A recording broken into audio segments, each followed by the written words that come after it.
নমস্কার বন্ধুরা, তোমাদের সবাইকে স্বাগত জানাই রান্নার ক্রিয়েটিভিটি চ্যানেলে। তো আশা করি তোমরা সবাই ভালো আছো, সুস্থ আছো। তো আবহাওয়া খারাপ থাকার জন্য আমার বাইরে রান্নাঘরটা একদম জলে স্যাঁতসেঁতে হয়ে গেছে, ওখানে ভিডিও করার মতন পরিস্থিতি নেই। যার জন্য আমি আজকে ঘরে রেসিপিটা শুরু করছি। আশা করা যায় কয়েকদিনের মধ্যেই আবহাওয়া ঠিক হয়ে গেলে আমি ওখানে রান্না করব আবার। তো আজকে আমি ঘরে যে রেসিপিটা করছি সেটা হচ্ছে নারকেলের সন্দেশ বা কারাকার। একদম অল্প সময়ে তৈরি হয়ে যাবে, তোমরা ভিডিওটা সম্পূর্ণ দেখো। আশা করি রেসিপিটা তোমাদের ভালো লাগবে। তো দেখো, নারকেলটা আমি আগে থেকে একদম মিহি করে কুড়ে নিয়েছি। আর এখানে আমি 1 প্যাকেট আমল দুধ নিয়েছি। আমল দুধটা প্রথমে আমি গরম জলে একটু গুলে নেব।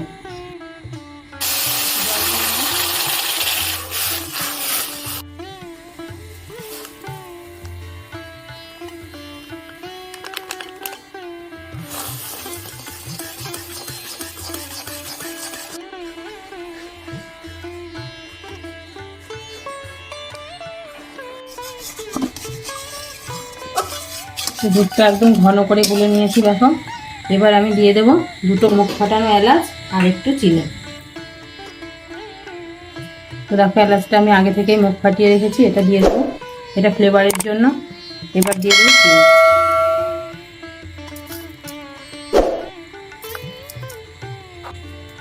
এবার চিনিটাকে ভালো করে গলিয়ে নেব।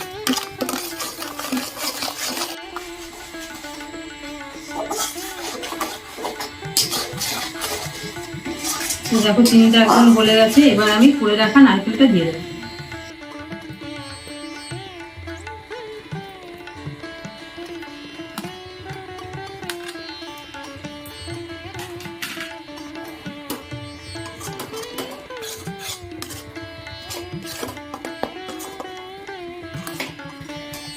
তো বন্ধুরা, এই নারকেলের সন্দেশটা যখন তোমরা বাড়িতে তৈরি করবে তখন অবশ্যই খেয়াল রাখবে জালটা যেন একদম হালকা থাকে, না হলে কিন্তু নারকেলের কালারটা লাল হয়ে যাবে, আবার সন্দেশটা খেতেও একটু পোড়া টাইপের গন্ধ আসবে।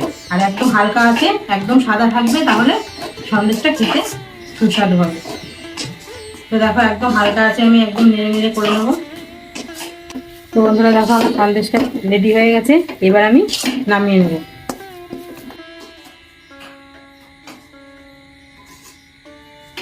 কিন্তু দারুণ একটা সেন্ট বেরিয়েছে। আর দেখো, এটা দেখতেও কিন্তু একদম সাদাই রয়ে গেছে। তো এটা আমি এখন নামিয়ে নেব। এটাকে একটু হালকা ঠান্ডা করে নেব। আর এলাচ দিয়েছিলাম যে আমি এলাচ, সেই এলাচগুলো দেখো এটা বেছে ফেলে দেবো।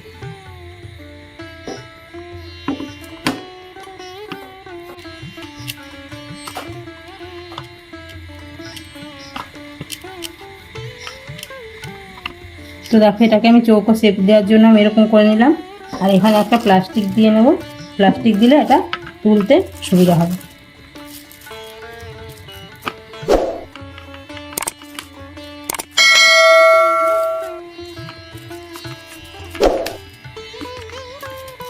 এটাকে পুরো আমি চৌকো শেপ দিয়ে নেব।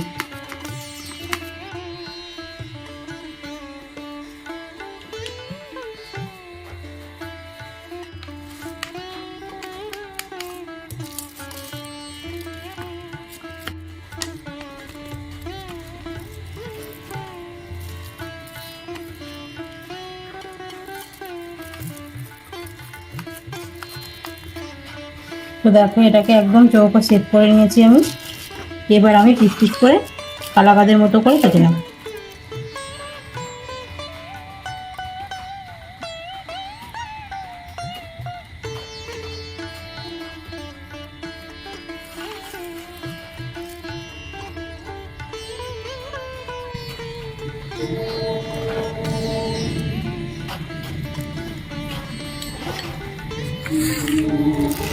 তো দেখো, সন্দেশগুলো কত সুন্দর লাগছে দেখতে।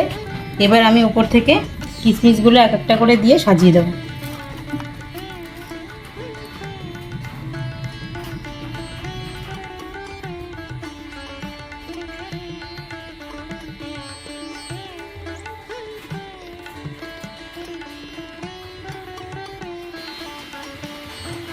তো বন্ধুরা দেখো, কিশমিশগুলো সাজিয়ে দিয়েছি সন্দেশের উপর। দেখো কত সুন্দর লাগছে সন্দেশগুলো।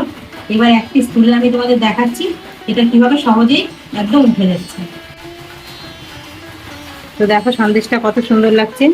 এটা খেতেও কিন্তু দারুণ সুস্বাদু। এটা কিন্তু দোকানের কালাকাতকেও হার মানিয়ে দেবে।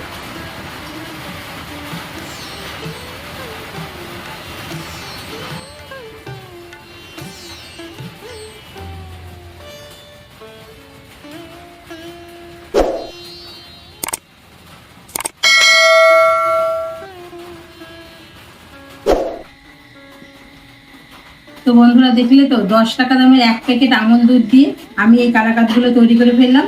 এই কালাকাতগুলো দেখো দেখতে কত সুন্দর হয়েছে, পুরো দোকানের মতো পুরো পারফেক্ট। আর এটা খেতেও কিন্তু অসাধারণ টেস্টি। তোমরাও এই রেসিপিটা বাড়িতে তৈরি করে ফেলো, আশা করি রেসিপিটা তোমাদের ভালো লাগবে। আর এই মিষ্টি একবার বাড়িতে বানিয়ে খেলে দোকানের মিষ্টির কথা তোমরা ভুলেই যাবে। তো আমার এই রেসিপিটা ভালো লাগলে অবশ্যই চ্যানেলটিকে সাবস্ক্রাইব করে রেখো। আবার পরবর্তী ভিডিওতে তোমাদের সঙ্গে দেখা হচ্ছে বন্ধুরা। তো তোমরা সবাই ভালো থেকো, সুস্থ থেকো।